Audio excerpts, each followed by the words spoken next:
Welcome back to How Not to Play Like Will Wheaton. This week, we'll be reviewing strategy for a game that's very near and dear to my heart. In fact, I'd say it's the one game that I can blame my board game addiction on.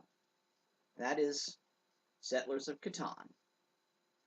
Settlers is a game that is often won or lost before the dice are even rolled. The placement of those first two settlements often decides who battles for the lead and who brings up the rear. Now, you might think it's difficult, considering that the tiles are placed randomly at the beginning of each game. But really, it doesn't matter where the tiles fall. What really matters is the numbers, and the numbers are not random. They're placed alphabetically around the board every game, and that is what matters most. First of all, do not look at any spot that is on the outside border. While it might be extremely tempting to start out with a port, the potential loss of resources by only bordering at most 2 hexes almost never pays off. Next, look for spots where the 5-dot numbers, i.e. 6 and 8, are next to any 4-dot numbers, i.e. 5 or 9. These are the hottest spots, and you want to pick one of these spots if at all possible. The ideal goal would be to pick 2 spots that cover all the numbers between 4 and 10. Of course, with everyone else placing, this is usually impossible. In that case, pick up as many numbers as you can, and build roads towards the number or numbers you're missing. If by some miracle of board placement, the 6, 5, or 9 location is available, always take that, no matter what hexes are under it.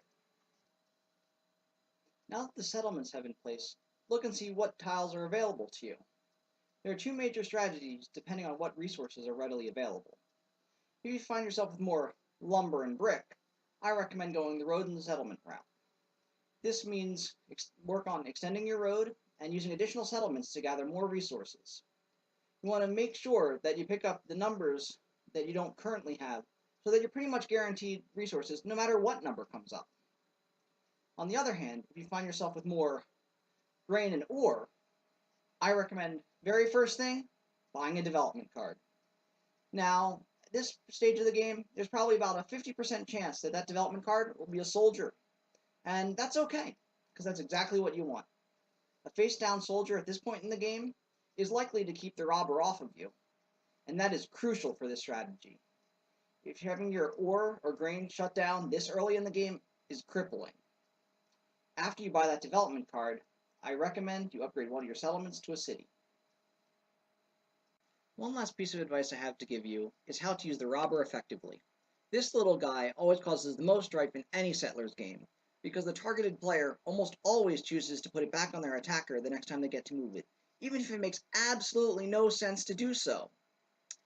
Because of this, it always makes more sense to attack one player, because revenge from one person is much better than revenge from 2 or 3. At the end of the game, it's easy to decide who to put it on. You simply put it on the player who has the most points. And in the case of a tie, you put it on the person who thinks is going to score next. But in the beginning and the middle of the game, it might not be that easy, because there might not be a clear leader. In this case, the most effective person to put it on is the person to your right. This guarantees at least 1 die roll before the robber is moved, and it also gives them the longest time to cool off, so they're least likely to make a revenge move.